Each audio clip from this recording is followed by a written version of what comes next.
बोलिए पंच। श्रीमन्नमृषुरासुरेन्द्रमुकुटा प्रद्योतिरात्मा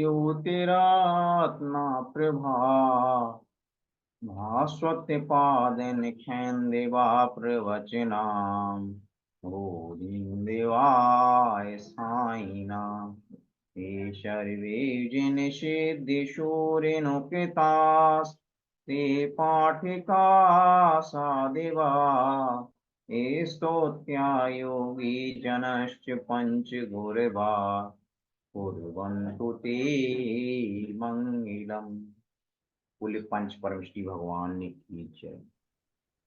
इसी मंगलाचरण के साथ आज के प्रशिक्षण की effective public speaking debate and anchoring को गति प्रदान करने के लिए मैं सम्मानित प्रशिक्षक जोशी जी के लिए आमंत्रित करूंगा कि वह आज के सत्र को गति प्रदान करें। हमारे बीच जाओमी और 22041219 TI के नाम से एक डिवाइस है। आपसे अनुरोध करेंगे कि आप अपने डिवाइस को रीनेम करें।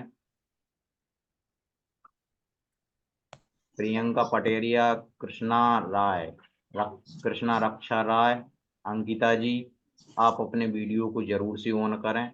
जिनका भी वीडियो बंद है सभी अपने वीडियो को जरूर ऑन करें। जी सम्मानित sir.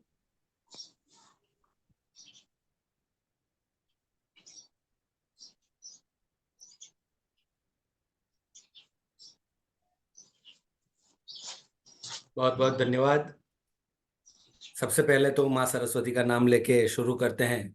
EPS effective public speaking, आप सबका बहुत बहुत धन्यवाद और आप सबको आमंत्रित करता हूं इस सफर में, जिस सफर पे हम निकल चुके हैं, जिसका नाम है इफेक्टिव पब्लिक स्पीकिंग। दोस्तों, मैं बहुत ही ऊर्जामय हूं और बहुत ही खुश हूं आज ये देख के कि आप सब आज जुड़े हैं मेरे साथ। तो जितने भी लोग जुड़े हैं उसमें से बहुत सारे लोग मेरे हम उम्र भी दिख रहे हैं, बहुत सारे मुझसे छोटे भी दिख रहे हैं और कुछ बड़े भी हैं। तो मुझे इस बात की बहुत खुशी है कि आप सब भी इस बात को सार्थक कर रहे हैं कि सीखने की कोई उम्र नहीं होती, किसी भी उम्र में सीखा जा सकता है और कुछ अच्छा सीखने के लिए कभी उम्र नहीं देखी जाती। दोस्तों, एक एग्जाम्पल देना चाहूंगा कि हम सबके गुरु यानी कि भारत के जो सब लोग जिन्हें गुरु मानते हैं वो है रविंद्रनाथ टैगोर। रविंद्रनाथ टैगोर अपने 64 ईयर जब थे उनको, तब उनको मिट्टी से काम करना सीखना उन्होंने शुरू किया। उनको अचानक से ऐसा मन हुआ कि मैं मिट्टी से काम करना शुरू करना चाहता हूँ। तो मिट्टी से किस तरीके से कुटिया बनाई जाती है वो उन्होंने सीखा और उस कुटिया को उन्होंने बनाया और उस कुटिया का नाम रखा श्यामली। तो इससे सार्थक होता है कि जो रविंद्रनाथ टैगोर थे वो तो बहुत ही बड़ी फैमिली से आते थे, बहुत ही पैसे वाली फैमिली से आते थे, उनको ये सब करने की जरूरत नहीं थी। और भारत के अलावा बाकी सारे देश में भी लोग उनको जानते थे। तो उनको तो कोई जरूरत थी नहीं कि हमें ये इस उम्र में सीखना है, पर उन्होंने ये सीखना जरूरी समझा। अंकिता जी ने हाथ ऊपर किया है, शायद अंकिता जी कुछ कहना चाहती है। अंकिता जी, बाय मिस्टेक हो चुका है मुझे ऐसा लग रहा है, या कुछ कहना चाहते हैं अंकिता जी आप?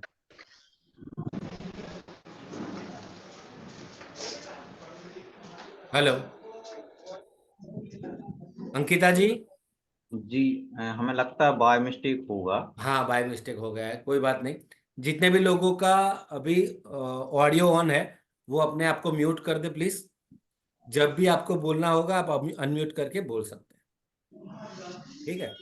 ओके, रविंद्रनाथ जी की बात चल रही थी। तो जब वो अपनी आखिरी सांसें ले रहे थे तब एक आर्ट्स के प्रोफेसर उनसे मिलने जाते हैं और वहां जाके उनको देखते हैं तो गुरुजी की आंख से पानी बह रहा था। तो उन प्रोफेसर साहब ने पूछा कि गुरुजी, आपकी आंखों से पानी क्यों बह रहा है, क्या आपको मौत का डर लग रहा है? तब गुरुजी ने जो आंसर दिया, जो जवाब दिया, वो जवाब बहुत सुनने लायक है, उससे हमें बहुत कुछ सीखने को मिलेगा। तो बहुत ध्यान से सुनना। गुरुजी ने बोला कि हे भगवान, आपने मुझे बहुत कुछ सीखने के लिए इस धरती पे भेजा था, पर मेरी ही बाल्टी छोटी रह गई। मैं सिर्फ बाल्टी भर सीख पाया। तो इससे हमें सीखना चाहिए कि रविंद्रनाथ, जिनको पूरी दुनिया जानती थी, जिनको हम गुरु जी के नाम से संबोधित करते हैं, कितना सारा वो सीखे हैं, फिर भी वो बोल रहे हैं कि मैंने सिर्फ बाल्टी भर सीखा है।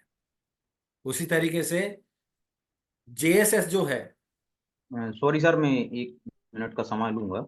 इसमें हमारे बीच 1008 के नाम से डिवाइस है, लक्ष्मी पुष्पक, प्रियंका पटेरिया, रियलमी RMX और अंकिता जैन।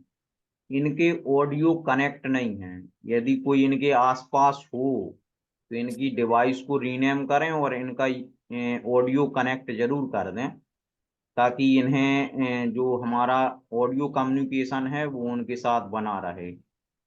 1008 लक्ष्मी पुष्पक, प्रियंका पटेरिया, रियलमी RMX और अंकिता जैन। जो भी इनके आसपास हो इनका ऑडियो कनेक्ट कर दें। जी सर, कंटिन्यू। ओके, जल्द से जल्द आपका ऑडियो कनेक्ट हो जाए और आप भी हमें सुन पाए, ऐसी आशा। हाँ, तो हम थे कि जेएसएस जो है वो आपके सामने पूरा दरिया रख के बैठे हैं कि आप जितना भी सीखना चाहो सीखो। अब हमारे हाथ में है कि हम चम्मच लेके खड़े रहते हैं, या फिर हमें पूरा तालाब या पूरा समंदर हमें भी बनाना है। वो हमारे ऊपर है। देने के लिए बहुत कुछ है, सीखने के लिए बहुत कुछ है। आप कितना सीख पाते हो वो आपके ऊपर है। और वो आप कितना सीखोगे वो आपके एटीट्यूड पे है, वो आपके एक विचार पे है। ठीक है। तो मुझे खुशी है कि आप सब ने ईपीएस सीखना पसंद किया, एंकरिंग सीखना पसंद किया और डिबेट सीखना पसंद किया। दोस्तों, आपने ये जो विचार लाया है ना, वो विचार ही बहुत महत्वपूर्ण है, बहुत ही जरूरी है। विचार के ऊपर एक एग्जांपल आपको देना चाहूंगा कि एक कुंभार था। कुंभार क्या करता था? मटके बनाता था, और उसका गुजरान कुछ चल रहा था थोड़े पैसों में। उसका दोस्त उसको मिलता है। उसके दोस्त ने उसको बताया कि तू क्या कर रहा है, इतने सालों से तू सिर्फ छोटे छोटे मटके बना के बेचता है, तो किस तरीके से तेरा गुजरान चलता है? तो वो बोलता है हाँ, खाना पीना चल जाता है। तो उसने उसके दोस्त को सिखाया कि देख, मार्केट में जा और मार्केट में जाके देख कि लोग क्या पसंद कर रहे हैं, उनको क्या चीज चाहिए, वो चीज तू बनाना शुरू कर, तो बिकेगा और बहुत पैसा मिलेगा। तो उसने बोला कि मुझे तो मार्केट में कुछ पता नहीं चलता, तू ही बता दे क्या चल रहा है अभी। तो उसने बताया कि मार्केट में अभी चीलम बहुत चल रहा है। चीलम, वो जो हुक्का पीने का आता है, वो अभी मेटल का आता है। तू ऐसा कर, मिट्टी का बना, बहुत लोग खरीदेंगे और तेरा धंधा बहुत चलेगा। तो ये कुंभार ने बनाना शुरू किया। जैसे ही वो बनाना शुरू कर रहा था मिट्टी डाल के, वैसे ही उसकी बीवी आई, उसने पूछा ये क्या बना रहे हो? तो बोला कि मैं चिमनी बना रहा हूँ, जिससे लोग हुक्का पियेंगे और हमारा धंधा बढ़ेगा। तो उसकी बीवी ने कहा इससे अच्छा है कि आप मटके बनाइए, क्योंकि अभी गर्मी का मौसम आ रहा है, लोगों को ठंडे पानी की बहुत जरूरत होगी और हमारी बिक्री बहुत होगी। अभी कुंभार ने सोचा कि हाँ, मैं अगर चिलम बनाऊंगा तो लोग उससे हुक्का पियेंगे, उनका स्वास्थ्य खराब होगा। अगर मैं मिट्टी से ये मटका बनाता हूं तो लोगों का स्वास्थ्य सुधरेगा। उसका एक ये विचार उसको मिट्टी के बर्तन बनाने के लिए प्रेरित करता है और वो मटके बनाता है। उसके दोस्त ने आके उसको पूछा कि क्या कर रहा है, मैंने तुझे चिलम बनाने के लिए बोला, तू ये मटके क्यों बना रहा है?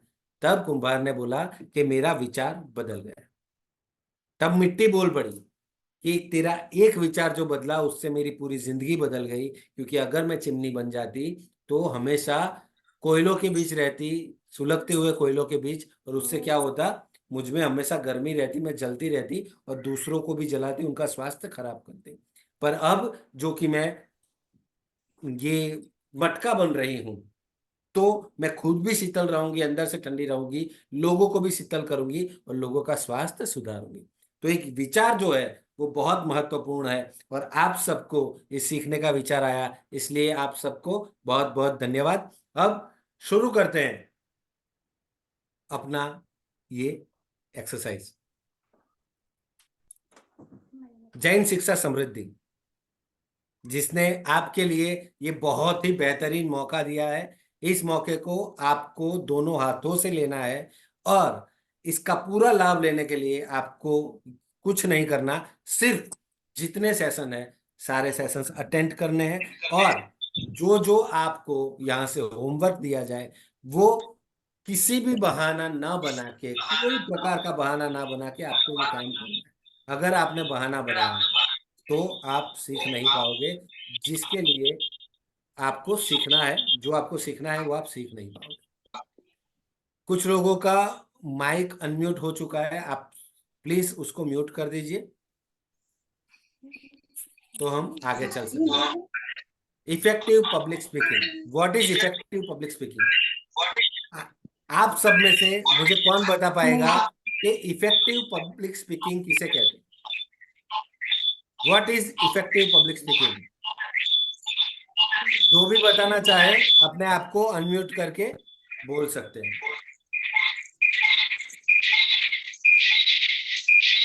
या फिर मैसेज डाल सकते हैं। लक्ष्मी अपने आप को अनम्यूट करें। लक्ष्मी। लक्ष्मी जी, आप अपने आप को अनम्यूट करके बोल सकते हैं अगर आपको बोलना है what is effective public speaking. Effective public speaking किसे कहते हैं, आप क्या मानते हैं? आप सब सीखने के लिए आए हैं, पर वो चीज क्या है वो तो आपको थोड़ा तो आइडिया होगा ना उसका। कौन बता पाएगा? आप चैट बॉक्स में थम्स अप डाल सकते हैं, फिर मैं रिकॉग्नाइज करूंगा तो आप बोल सकते हैं, या फिर कोई है नहीं तो डायरेक्ट आप अपने आप को अनम्यूट करके भी बोल सकते हैं। चलिए, अभी तो कोई नहीं बोल रहा है। आशा है कि सत्र खत्म होते होते जब मैं पूछूंगा तो आप सब अपना हाथ ऊपर करके बोलने के लिए रेडी रहेंगे। मुझे चुनना पड़ेगा कि मैं किसको चांस दूं।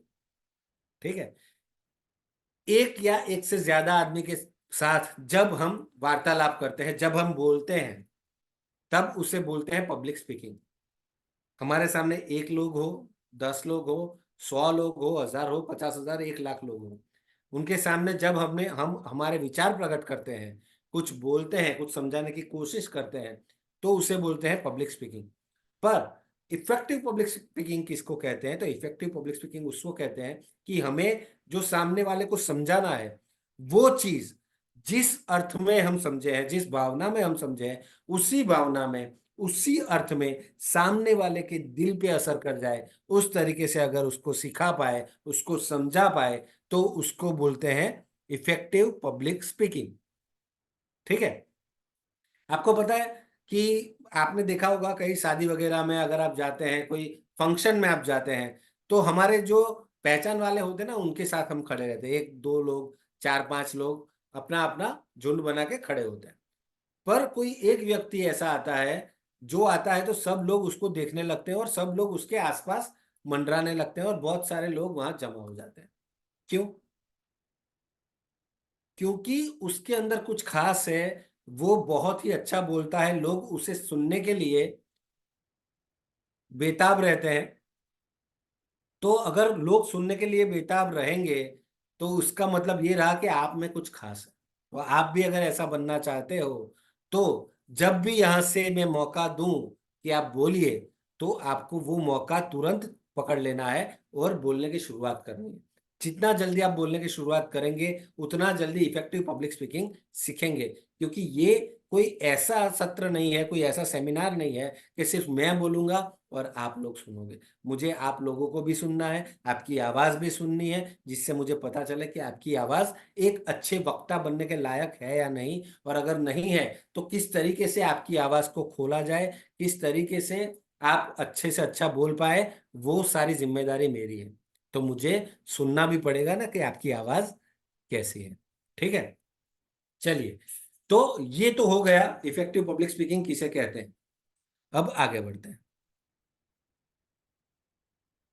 तो दोस्तों, अगर इफेक्टिव पब्लिक स्पीकिंग सीखना है तो आपको वो सारी चीजें करनी पड़ेगी जो यहाँ पे दिखाई दे रही है। ये है आपका आसन। सारे सत्र के दौरान आपको एक आसन पे बैठना है, जिस आसन का आपको एक नाम भी रखना है। उससे क्या होगा? उससे आपका इस आसन के साथ एक अलग जुड़ाव हो जाएगा, उसका नाम होगा, उस नाम से आप उसको पुकारोगे, तो आपको लगेगा कि मैं अकेला नहीं हूं या मैं अकेली नहीं हूं जो ये सीख रही हूँ। मेरे साथ मेरा ये दोस्त है, मेरा ये हमसफर है जो ये भी सीख रहा है। तो इसके ऊपर जब आप बैठोगे तो एक अलग ऊर्जा का एहसास होगा और आप बहुत अच्छी तरीके से सीख पाएंगे। इनमें से कितने लोग हैं जिन्होंने पहले कोई सत्र अटेंड किया है और ये आसन उन्होंने रखा हो या आसन का नाम रखा हो? कोई है ऐसा? तो कमेंट बॉक्स में आप डाल सकते हैं।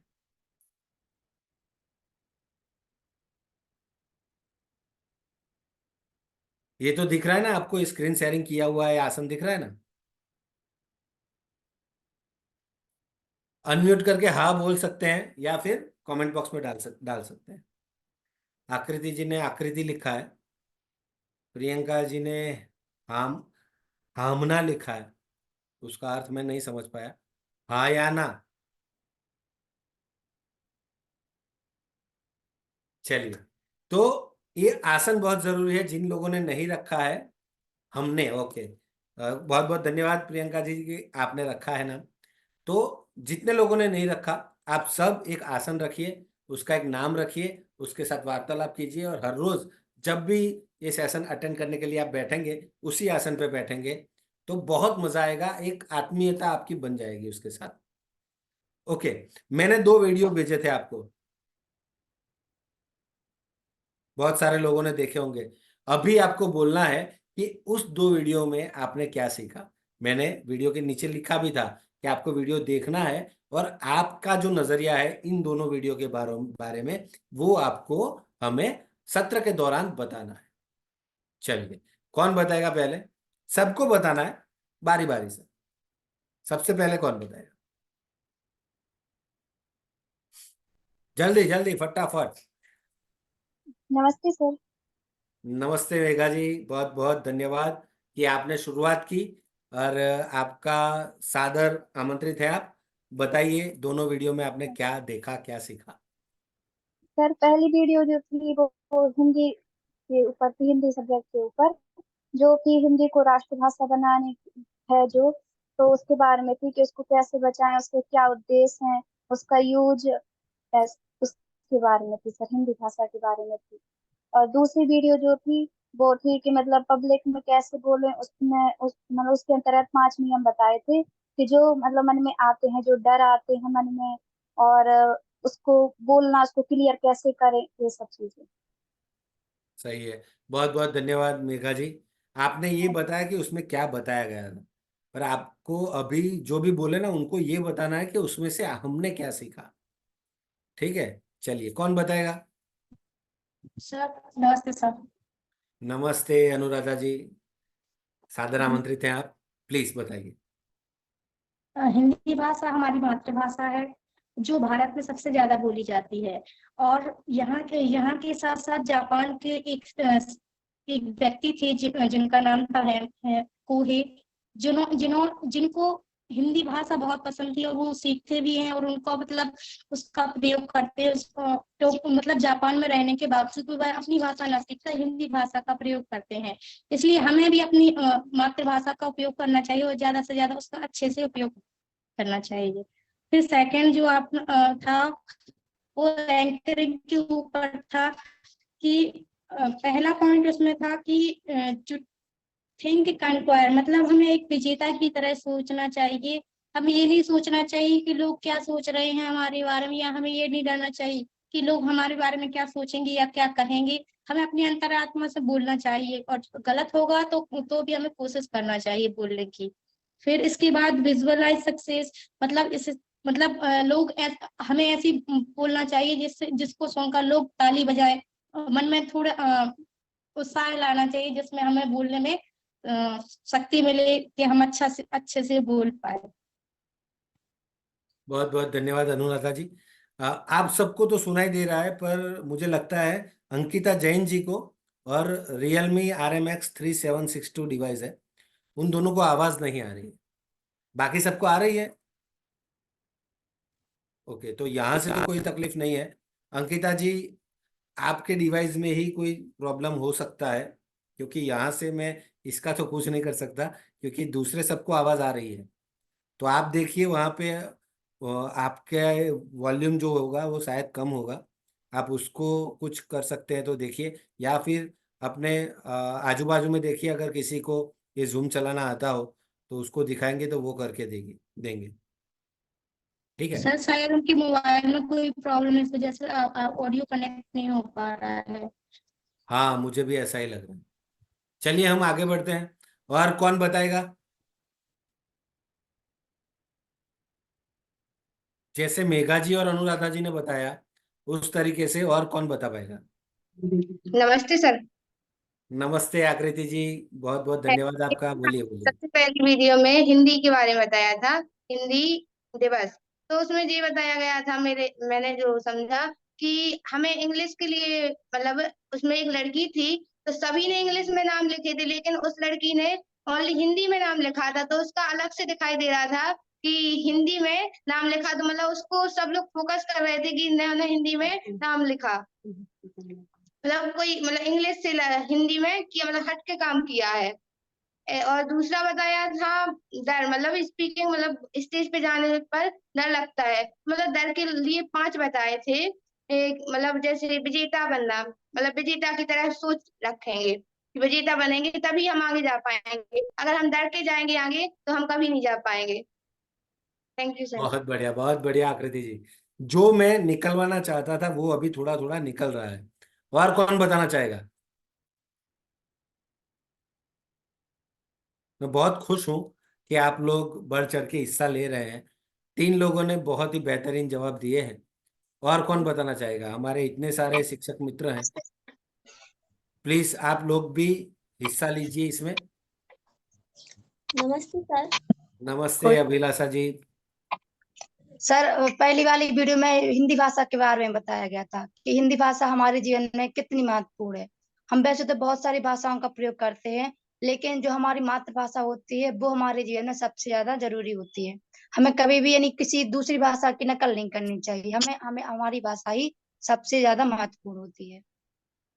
और सेकंड वाली वीडियो में एंकरिंग के बारे में बताया गया था कि कोई भी व्यक्ति है ना, सभी के सामने बोलने में हिचकिचाता है, उसको डर महसूस होता है, लेकिन उसमें 5 तरीके ऐसे बताए गए हैं जिसको, उसमें डर को खत्म करने के तरीके बताए गए हैं कि हम अपने डर को किस तरह खत्म करें और सभी के सामने अपनी बातों को रख सके। धन्यवाद। बहुत बढ़िया, बहुत बढ़िया।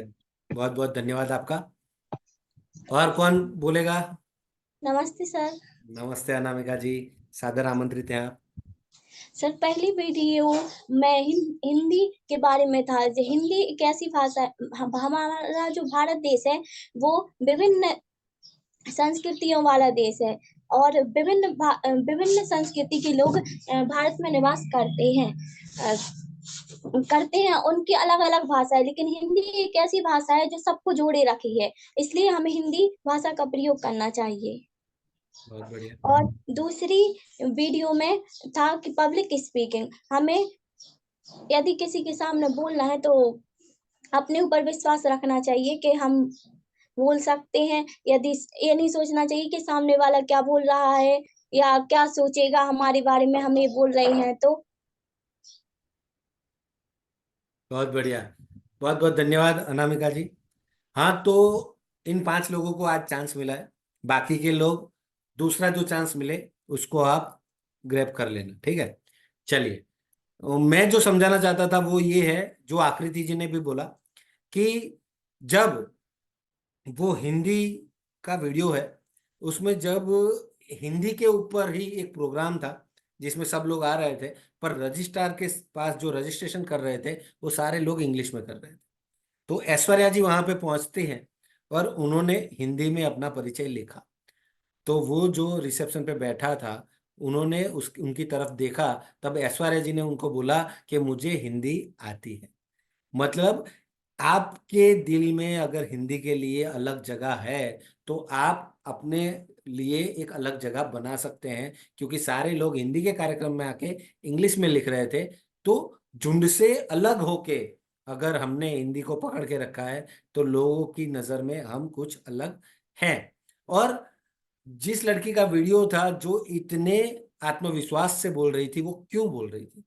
क्योंकि वो जो बोल रही थी उसे उसने महसूस किया था। वो हिंदी को अपनी मातृभाषा समझती थी, वो ठान चुकी थी कि हिंदी मातृभाषा है, उसका सम्मान होना चाहिए और वही बोलनी चाहिए, वो अपने दिमाग में उसने डाल दिया था।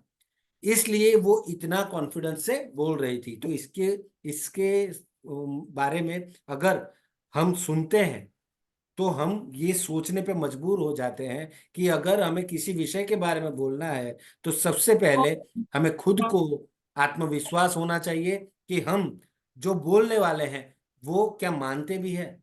अगर हम किसी चीज को बहुत ही कठिनता से, बहुत ही विश्वास से मानते हैं तो ही हम सामने वाले को वही चीज अच्छी तरीके से समझा पाएंगे।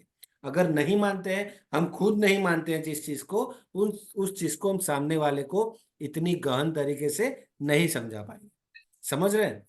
और दूसरा वीडियो था, उसमें दिखाया गया कि बहुत सारे लोग बहुत चीजों से डरते हैं और सबसे ज्यादा डरते हैं वो पब्लिक स्पीकिंग से डरते हैं। ठीक है, तो उसे किस तरीके से भगाया जाए, तो उसके बारे में हम ये पूरे सत्र में बात करने वाले हैं। सही, चलिए आगे बढ़ते हैं।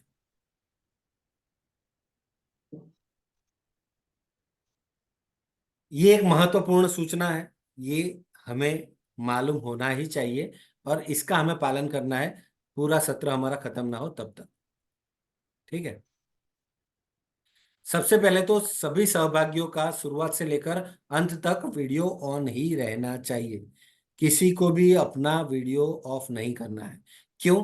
क्योंकि हम आमने सामने नहीं बैठे हैं, हम वीडियो कॉन्फ्रेंस से बात कर रहे हैं। तो जब तक मुझे आप नहीं दिखोगे, आपको मैं नहीं दिखूंगा, तब तक हम एक दूसरे को कनेक्ट नहीं कर पाएंगे, सीख नहीं पाएंगे। तो आपको अपना वीडियो हमेशा ऑन रखना है। दूसरा है, हमारा जो सेमिनार है वो स्टार्ट होता है 12 बजे, तो आपको 11:55 तक वेबिनार में लॉगिन कर देना है। ठीक है, अगर इसमें लिखा है 2:25 पर आपको 11:55 को लॉगिन कर देना है, क्योंकि 12 बजे हमारा सत्र शुरू होता है। ठीक है, तो 5 मिनट पहले अगर आप ज्वाइन कर लेंगे तो हम टाइम से शुरू कर पाएंगे। देखिए, अब इसके बाद है कि आप जब वेबिनार में किसी कारणवश आपको लगता है कि मैं अटेंड नहीं कर पाऊंगी या नहीं कर पाऊंगा, तो आपको पहले से ही अपने ग्रुप में उसका अपडेट डालना बहुत जरूरी है। ठीक है, कभी भी आपको ऐसा लगे कि मुझे कोई काम है, किसी कारणवश मैं अटेंड नहीं कर पाऊंगा, तो आपको ग्रुप में शेयर करना जरूरी है।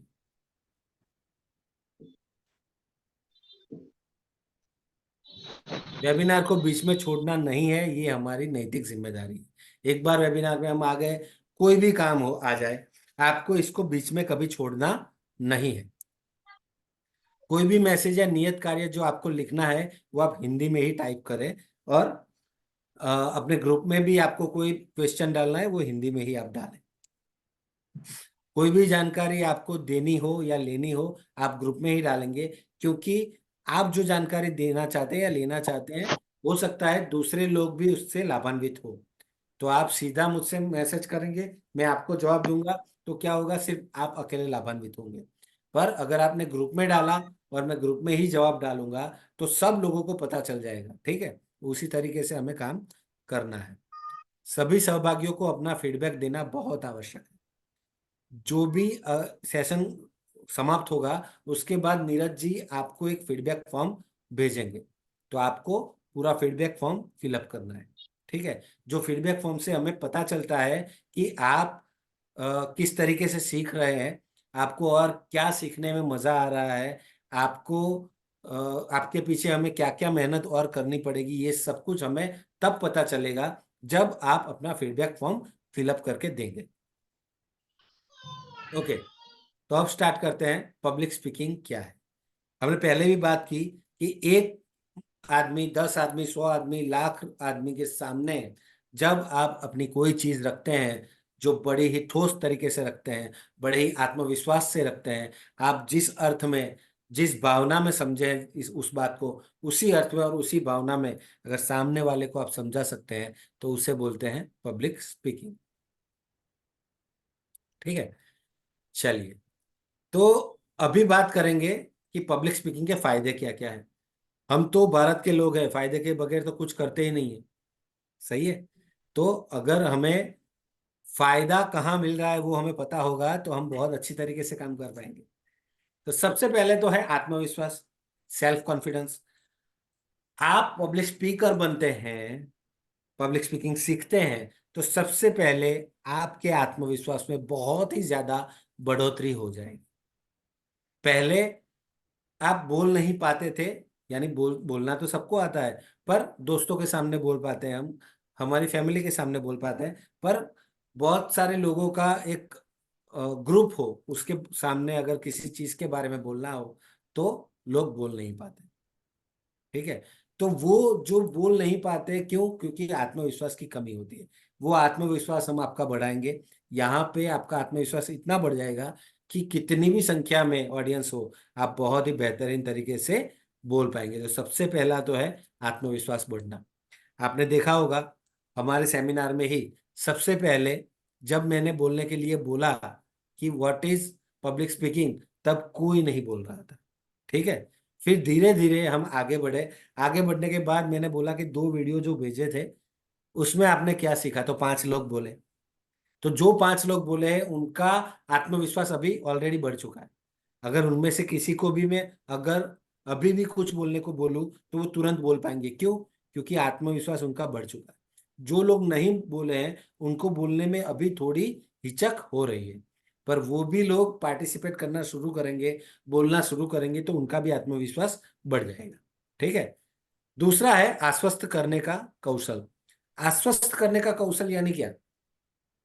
तो किसी और आदमी को, किसी भी और लोगों को अगर आपको कन्विंस करना है उस बारे में, जिस बारे में आप सोचते हैं उसी बारे में उसको कन्विंस करना है, उसे बोलते हैं आश्वस्त करना।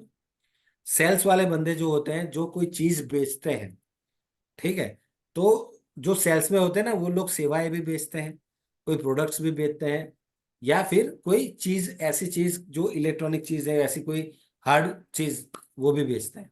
ठीक है, तो वो लोग क्या करते हैं, सबसे पहले तो कस्टमर से बात करते हैं, बात करके जानने की कोशिश करते हैं कि उन्हें इस चीज की, इस प्रोडक्ट की जरूरत है या नहीं। अगर नहीं है तो उसकी जरूरियात पैदा करते हैं। जैसे आपने देखा होगा इंश्योरेंस वाले क्या करते हैं, आपसे बात करते हैं और जानने की कोशिश करते हैं कि आपका ऑलरेडी इंश्योरेंस है या नहीं है। अगर आपका इंश्योरेंस है तो वो उस तरीके से बात करेंगे कि एक नया इंश्योरेंस लेने की आपको जरूरत है, वैसा आपको लगने लगेगा। आपको कन्विंस कर देंगे कि आपको एक नया इंश्योरेंस लेना बहुत जरूरी है, और उसके बाद आपको इंश्योरेंस बेचेंगे। आपके पास अगर इंश्योरेंस नहीं है तो मरने के क्या क्या फायदे हैं वो आपको समझाएंगे, तो आपको ऐसा लगने लगेगा कि जीने से ज्यादा तो मरने में फायदा है। तो इतना कॉन्फिडेंस उनके पास आ जाता है, और इतना उनके पास आश्वस्त करने का कौशल आ जाता है। क्यों आता है? क्योंकि वो लोग इफेक्टिव पब्लिक स्पीकिंग सीखते हैं। वो अपनी रोज बरोज की जो भागदौड़ है उसके अंदर ये सब सीख के ही आते हैं। तो ये सीखते हैं, सीखते हैं, सीखते हैं, और जब हमें मिलते हैं तब वो इस तरीके से बात करते हैं कि सामने वाला उसे ना नहीं कह पाता। आपने भी बहुत बार ऐसा अनुभव किया होगा।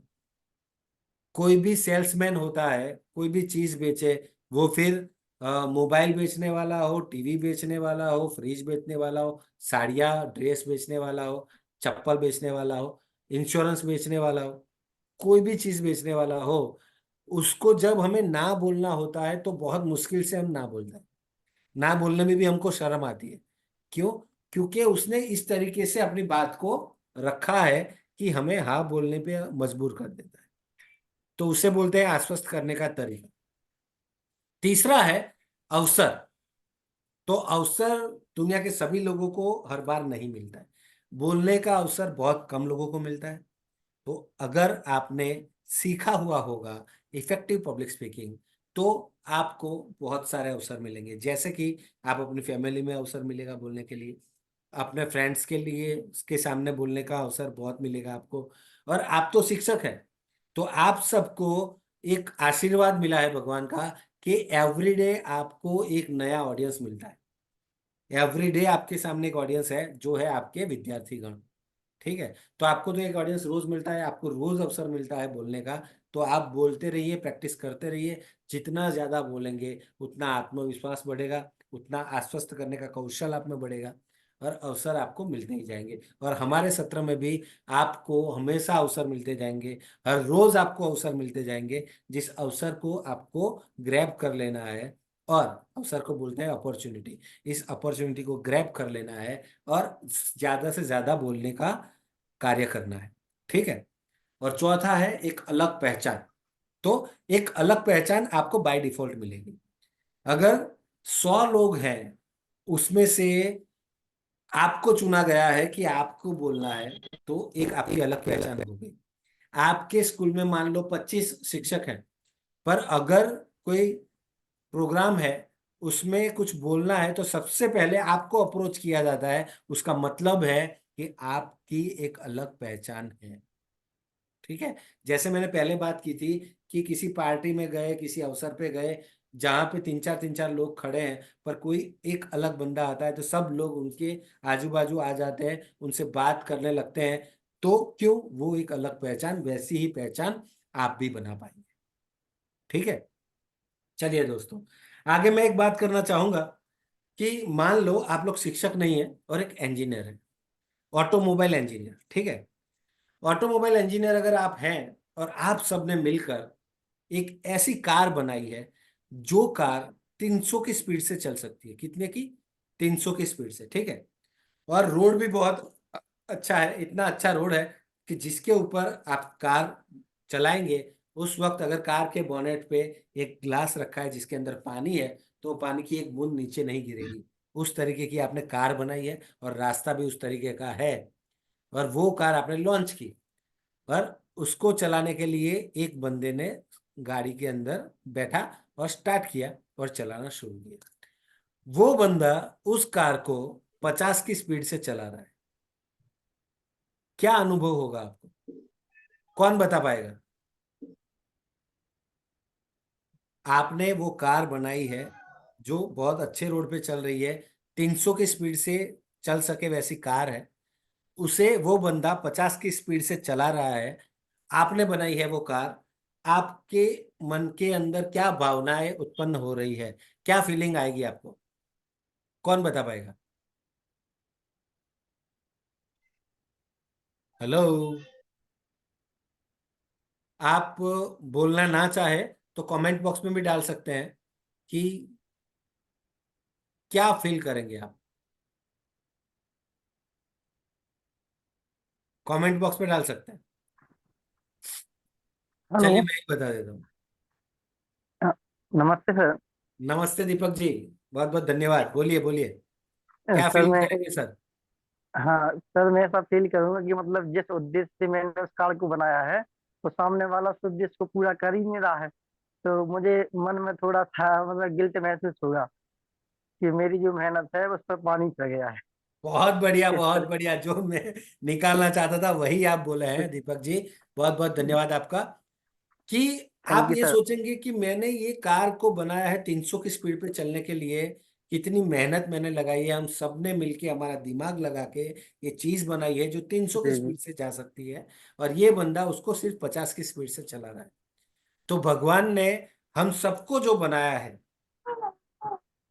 तो उतनी स्पीड से चलने के लिए बनाया है, बहुत सारी ताकत दी है, हमें माइंड दिया है। वो माइंड से हम कुछ भी कर सकते हैं, बहुत सारा कुछ दिया हुआ है भगवान ने हमको। और वो सोचते होंगे कि मैंने ये मनुष्य को बनाया है, इतनी ताकत दी है उसको, और वो सिर्फ उसका 1% यूज कर रहा है। Only 1% of your mind.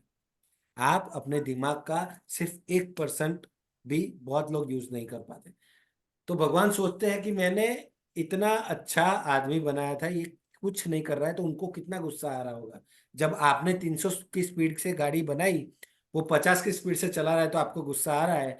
तो मान लो भगवान ने भी हम में बहुत ताकत रखी है, पर हम उसका पूरा इस्तेमाल नहीं करते हैं, तो उनको भी कितना गुस्सा आता होगा।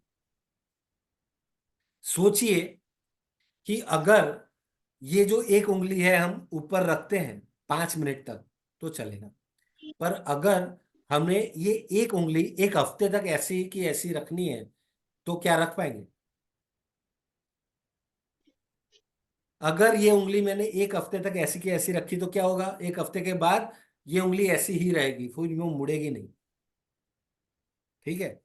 तो जिस चीज का इस्तेमाल आदमी नहीं करता है वो चीज फिर काम करना बंद कर देती है।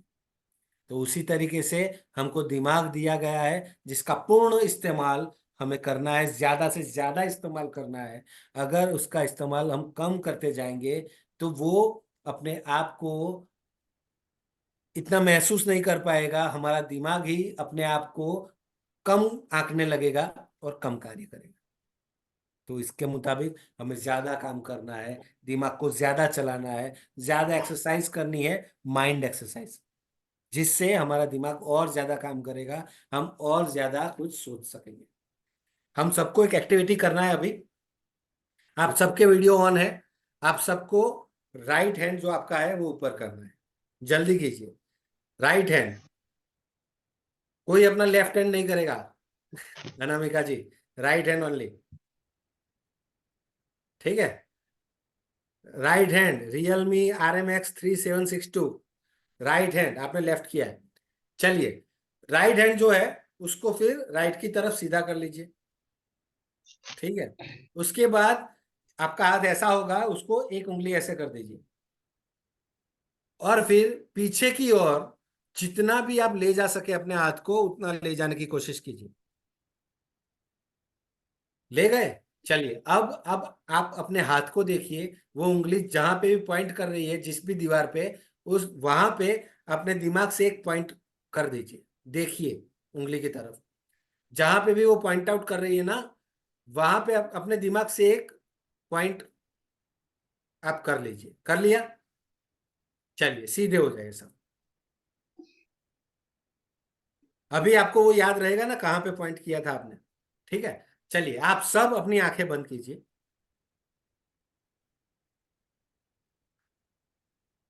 आपको मेरे साथ ये सिर्फ सोचना है कि हे भगवान, आपने मुझे बहुत ताकत दी है। आंखें बंद होनी चाहिए।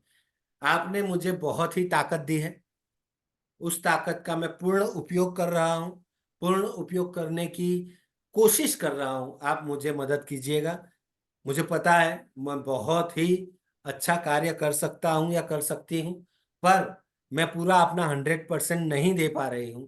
तो आप मुझे आशीर्वाद दीजिए कि मैं अपना 100% दे पाऊं और अच्छे से अच्छा प्रदर्शन कर पाऊं। ठीक है। अब धीरे से आप सब अपनी आंखें खोलिए। ओके। अब आप सब फिर से अपना राइट हैंड ऊपर कीजिए, साइड में कीजिए, फिर से वो उंगली कीजिए और इस बार आपको माइंड में यही रखना है कि पिछली बार जहां तक गए थे उससे ज्यादा जाना है। थोड़ा दर्द आपको होगा, पर उस दर्द को महसूस करते हुए भी भगवान के सामने हाजिर नाजिर रख के आपको पूरी ताकत से पीछे ले जाना है। चलिए, ले जाइए। जितना ले जा सकते हैं उतना ले जाइए। और थोड़ी ताकत लगाइए। आप ले जा सकेंगे, मुझे पता है। और थोड़ी ताकत लगाइए please. Yes, you can do it. ठीक है। अब आप देखिए अपने हाथ को, और जहां पे भी आपकी उंगली पॉइंट आउट कर रही है वहां पे एक दूसरा बिंदु अपने माइंड में क्रिएट कीजिए। चलिए, सीधे हो जाइए। इनमें से कितने लोग थे जिनका पहली बार से इस बार ज्यादा दूर तक पॉइंट गया?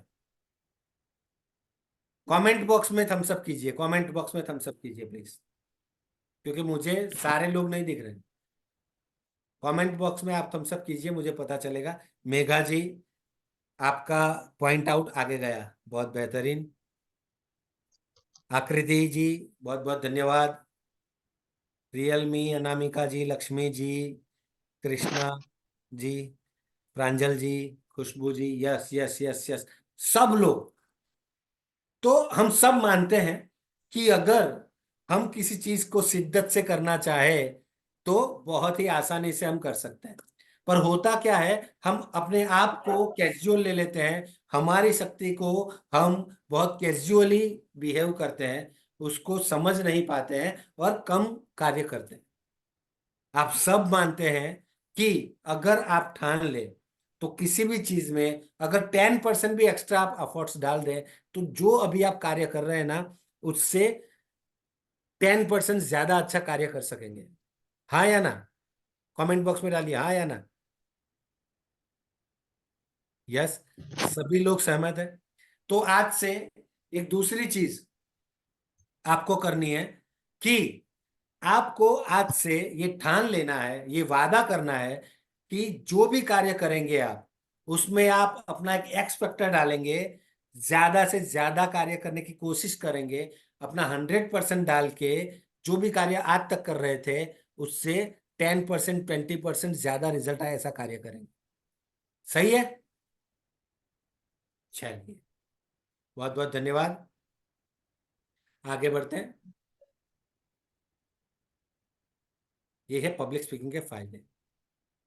ओके, अब डर पे आ जाता है। बहुत सारे लोग डरते हैं, आप भी डर रहे थे बोलने के लिए, अब कुछ लोग बोले हैं, 6 लोग बोले हैं, तो आपका भी डर धीरे धीरे दूर होता जाएगा। किस तरीके से दूर होगा, पहले तो जान लेते हैं डर किस किस चीज से हम डरते हैं। तो बहुत सारे लोग डूबने से डरते हैं, पानी से। बहुत सारे लोग ऊंचाई से डरते हैं। कुछ लोग सांप से डरते हैं, सांप देखे तो डर जाते हैं। कुछ लोग अंधेरे से डरते हैं। पर कुछ लोग मौत से डरते हैं। मौत से भी बड़ा एक डर है और वो डर है पब्लिक स्पीकिंग का डर। बहुत सारे लोग अगर सामने बैठे हैं, उनके सामने जाके अगर बोलना है तो वो दुनिया का सबसे बड़ा डर है। पर वो डर किसके लिए है? जो लोग इफेक्टिव पब्लिक स्पीकिंग नहीं सीखे हैं, जिनको बोलने में झिझक हो रही है। पर आप लोग जो हैं जिन्होंने ये ज्वाइन कर लिया है, इनके लिए अब पब्लिक स्पीकिंग का जो डर है, जो दुनिया का सबसे बड़ा डर है, वो डर नहीं रहेगा। वो एक अपॉर्चुनिटी बन जाएगी, वो आपके लिए अवसर बन जाएगा। आप हमेशा ये अवसर ढूंढते हुए दिखाई देंगे। किसी जगह पे अगर प्रोग्राम हो रहा है तो, और हो सकता है कि वहां पे आपको कार्य मिले, तो आप जाके वहां पे सामने से अप्रोच करके ये स्पीकिंग ले सकते हैं। ठीक है? तो ये डर के प्रकार है। डर को दूर करने के तरीके, डर को दूर करने के बहुत सारे तरीके हैं जो हम, हमारी ये जो यात्रा है इफेक्टिव पब्लिक स्पीकिंग की, ये यात्रा के दरमियान हर रोज हम उसको सीखेंगे। पर एक फॉर्मूला मैं आपको देना चाहता हूं जिसे बोलते हैं 8 मिनट फॉर्मूला। ये 8 मिनट फॉर्मूला आपको कहीं पे भी, गूगल पे या इंटरनेट पे कहीं पे नहीं मिलेगा, क्योंकि ये मेरा इजाद किया हुआ फॉर्मूला है, मैंने खुद ने बनाया हुआ फॉर्मूला है। सबसे पहले हमें क्या करना है, जो हमारे 8 मिनट है उसको 4 अलग अलग पार्ट में डिवाइड कर लेना है, यानी 2-2 मिनट के 4 हो गए। ठीक है? पहले के जमाने में क्या था, जब इफेक्टिव पब्लिक स्पीकिंग सीखते थे या सिखाते थे, तब जो हमें प्रैक्टिस करना था वो प्रैक्टिस हम करते थे आईने के सामने, क्योंकि तब मोबाइल नहीं थे। पर अब आप सबके पास मोबाइल है या नहीं है? सबके पास है। चलिए, तो सबके पास मोबाइल है, तो हमें क्या करना है, सबसे पहले तो कोई भी विषय आपको दिया जाए, उस सब्जेक्ट पे आपको एक स्पीच तैयार करके आपको अपने मोबाइल का वीडियो ऑन करना है। वो वीडियो के सामने आपको 2 मिनट बोलना है उस विषय के बारे में, पर्टिकुलर सब्जेक्ट के बारे में। ठीक है? विषय के बारे में बोलना है, वीडियो रिकॉर्ड कर लेना है, यानी आपकी 2 मिनट का कार्य समाप्त हो गया। उसके बाद बाकी रहे 6 मिनट। तो दूसरे जो 2 मिनट में उसमें आप क्या करेंगे, तो उसमें आपको करना क्या है, ऑडियो आपका बंद कर देना है, सिर्फ वीडियो देखना है, जिससे आपको पता चलेगा कि जब आप बोल रहे हैं तब आपके फेशियल एक्सप्रेशन जो है, आपके मुख के जो हाव भाव है वो कैसे हो रहे हैं। आप जो बोल रहे हैं उसको, वो हाव भाव उसको दिखा रहे हैं या नहीं दिखा रहे हैं। गुस्से की चीज आप हंसते हंसते बोल रहे हैं, हंसने वाली चीज आप गुस्से से बोल रहे हैं, या फिर गुस्से की चीज गुस्से से ही आती है, हंसने वाली चीज हंसने से ही आती है, कुछ आश्चर्य वाली चीज तो आपके फेस पे आश्चर्य दिखता है या नहीं दिखता है। वो सारे एक्सप्रेशन है ना, वो आपको वहां देखने को मिलेंगे। ठीक है? तो दूसरे 2 मिनट भी खत्म, तो अभी बचे 4 मिनट। तीसरे जो 2 मिनट है उसमें क्या करना है, तो अब आपको वीडियो नहीं देखना है, सिर्फ ऑडियो सुनना है। तो उससे आपको पता चलेगा कि आप जो बोल रहे हैं वो आपकी भावनाओं से बोल रहे हैं या सीधा आप कुछ पढ़ रहे हैं उस तरीके से बोल रहे हैं। आप जो बोल रहे हैं, जिस अंदाज में आप बोल रहे थे, उससे सामने वाले को समझ आएगा या नहीं आएगा, वो भी आपको उससे पता चलेगा। ठीक है, तो तीसरे भी 2 मिनट खत्म हुए, यानी 6 मिनट खत्म हो गए। अब आखिर के 2 मिनट में क्या करना है, अब आपको ऑडियो और वीडियो दोनों ऑन रख के अपना वीडियो देखना है, जिससे आपको पता चलेगा कि कहाँ कहाँ आपको तकलीफ हो रही है, किस किस जगह पे आपको मेहनत करने की जरूरत है, और उस जगह को आपको लिखना है कागज में, और उसके ऊपर मेहनत करके फिर से ये 8 मिनट वाला फॉर्मूला दूसरे दिन हमें वापस करना है। वैसे जितने दिन हमारा सत्र चलेगा, एवरी डे आपको ये 8 मिनट फॉर्मूला जो है उसके ऊपर काम करना है। धीरे धीरे धीरे धीरे धीरे धीरे आप प्रोग्रेस करते जाओगे, और जैसे ही ये हमारा सत्र खत्म होने पे आएगा, आप बहुत ही अच्छे वक्ता बनोगे।